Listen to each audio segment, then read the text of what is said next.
welcome to Race for the White House, a show where we get to the latest from the US election. On today's show, we'll tell you how early voting in the state of Georgia has already broken record in the US.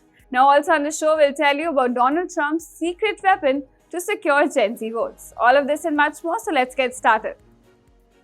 In a stunning display of voter enthusiasm, the swing state of Georgia is already seeing record-breaking early voting numbers. Now, this battleground state has become a focal point in national politics, and the numbers we're seeing so far could set the tone for what's about to come. Now, the Georgia Secretary of State's office says that more than 328,000 ballots were cast on Tuesday, and the previous day round record was around 136,000 in 2020. So the swing state is one of the most closely watched this election. Now, across the state, voters have been lining up at polling stations from the crack of the dawn. In major cities like Atlanta, Savannah, and Augusta, the lines have stretched for blocks, with voters eager to cast their ballots early. Officials say that this surge is a reflection of the heightened political engagement we have seen across the country. Former President Donald Trump trying to reclaim it after losing there to President Joe Biden by a slim margin in the year 2020. Now, historically, large turnouts for early voting have always favored Democrats, although both parties have been urging voters to go to the polls early in states where it is allowed. So, what's driving this massive early turnout? Well, there are a few factors at play here. For one, the races on the ballot are among the most competitive and closely watched in the country. Issues like the economy, voting rights, healthcare, and gun control are motivating voters on both the sides of the aisle. Now, both Democrats and Republicans are pulling out all the stops to mobilize their base.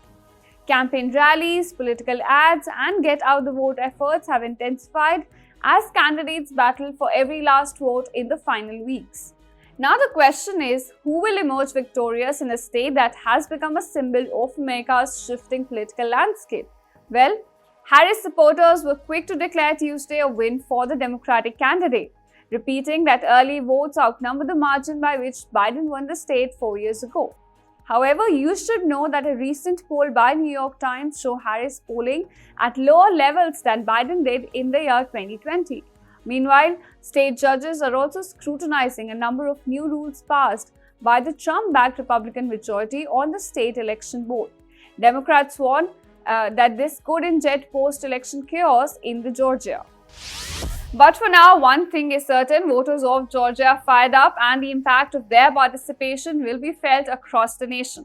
But with so much still hanging in the balance, all eyes are now on Georgia to see which way this state will swing. Both Harris and Trump are vying for the attention of the roughly 41 million Gen Z voters expected to vote in the upcoming election. Now, while Harris is primarily engaging with younger voters through paid influencers, Trump, on the other hand, has an unconventional secret weapon. But who is the secret weapon? Now, the former president's Trump card is his 18-year-old son, Barron Trump. Yes, you heard that right. The usually low-profile Barron Trump is now front and center in his father's latest strategy to capture the hearts and votes of the TikTok generation. In a recent interview, Trump said that Barron, who's just turned 18 and stands at an impressive 6 feet 7 inches, has what it takes to help the campaign connect with young voters. Although Barron has largely stayed out of the spotlight during his father's political career, now it seems that Donald Trump is ready to bring his son into the political fold in a big way. Trump even called Barron his secret weapon, hinting that the younger Trump's cool, calm demeanor could resonate with Gen Z's independent and often skeptical mindset. But can Barron really sway the Gen Z crowd? Well, critics are quick to point out that connecting with younger voters is more than just tech skills and a famous last name. Gen Z is deeply engaged with issues like climate change, student debt, and social justice, and these issues may require more than just Barron's tall presence to address. So why Gen Z is so important for Trump? Well, it's no secret that this generation is becoming a powerhouse at the polls. In fact, they're expected to make up a huge chunk of this year's electorate. But unlike older generations, Gen Z voters are known for being tough to win over, especially when it comes to traditional campaign strategies. Now, according to the latest survey, US election poll, Trump holds a 4-point lead over Harris among voters aged 18 to 34. Now, this is a group that includes Gen Z and some millennials. The same survey also reveals that 87% of voters in this demographic are either certain or likely to vote in the 2024 election. Now, Trump's campaign is reportedly spending millions of dollars to run advertisements during popular college football broadcasts. So one thing is for sure, that Biden Trump's entry into the 2024 campaign is turning heads, and his role may evolve as we get closer to the election day. And now, let's take you to the heart of the 2024 presidential election, the battleground state of Pennsylvania. With just weeks to go before the election day, this key swing state has become a political hotspot, with both Donald Trump and Vice President Kamala Harris practically setting up camp there. But why is Pennsylvania so important, and why are both campaigns making it a top priority? Now, Pennsylvania holds 20 electoral votes, and in a race this tight, every single one counts. Historically, Pennsylvania has been one of the most critical swing states, flipping between Republicans and Democrats. In fact, it was Joe Biden's win in Pennsylvania in 2020 that helped secure his path to the White House. And now, both parties know that it could be the tipping point again in 2024. So why does Pennsylvania matter so much? Well, it's all about voter diversity and geography. Now, Pennsylvania's voters come from all walks of life. We've got big urban hubs like Philadelphia, blue-collar workers in places like Scranton and Erie, and a large rural population in the central part of the state.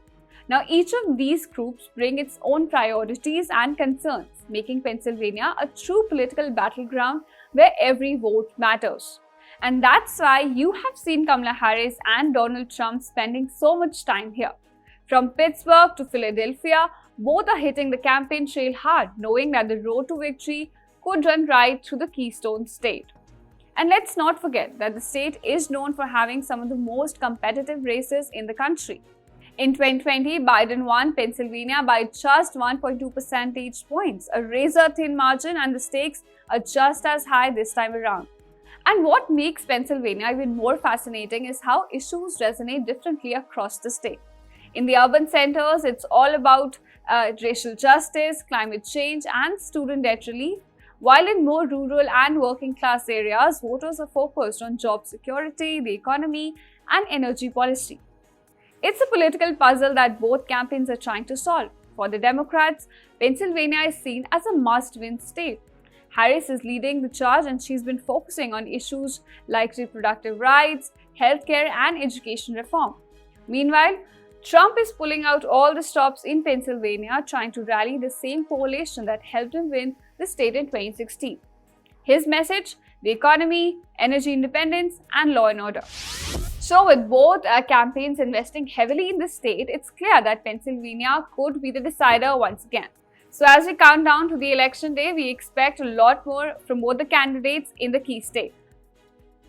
And now it's time to talk in numbers. With less than a month remaining for the US presidential poll, the race for the White House is becoming quite intense. Now, Vice President Kamala Harris is maintaining a narrow lead nationally and a neck-to-neck battle in the swing states. So let's take a look at how presidential contenders are faring in polls today. According to the New York Times poll, Harris is leading in the national polls with an approval rating of about 49%, while Trump is trailing at 47%. In the swing states of Wisconsin and Pennsylvania, Harris is still maintaining a lead at about 49%, while Trump is at 48%. Now, in the states of Nevada and Michigan, both Harris and Trump are logged in at an approval rating of about 48%. While in the state of Arizona, Trump has taken a lead this time, and this is with an approval rating of about 49%, while Harris is at 47%. And in the states of Georgia and North Carolina, Trump is again leading with about 49% rating, while Harris is at 48%. So now, with just a few days remaining for the elections, it looks like the polls are swinging from left to right every day. And now it's time to get you some quick updates from the political landscape in the US that you might have missed.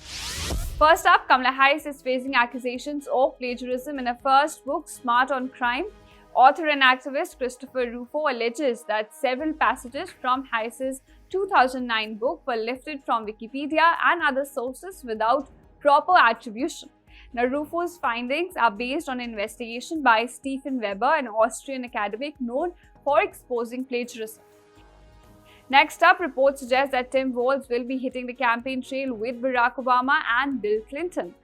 Now, the vice presidential candidate will be out with his party's former stalwarts this week and next week in an effort to push for early voting in battleground states. Now, the joint campaign blitz come as the Harris-Walz ticket has deployed both former presidents as they enter the final stretch of the election cycle. And last up, Donald Trump has defended his protectionist trade policies and fiscal proposals, rejecting concerns that they could increase federal debt.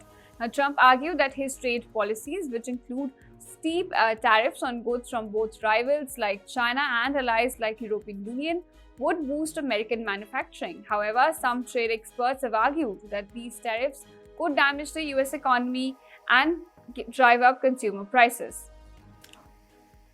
And now, before letting you go, we've got something a little less political. Trump brought the house down at a rally near Philadelphia last night, but not with a fiery speech or a heated debate. No, this time he let his dance moves do the talking. And you're not going to believe this, but Donald Trump danced for a jaw-dropping 40 minutes straight, turning the rally into something more like a concert. So take a look at this as the former president shakes a leg as we leave you.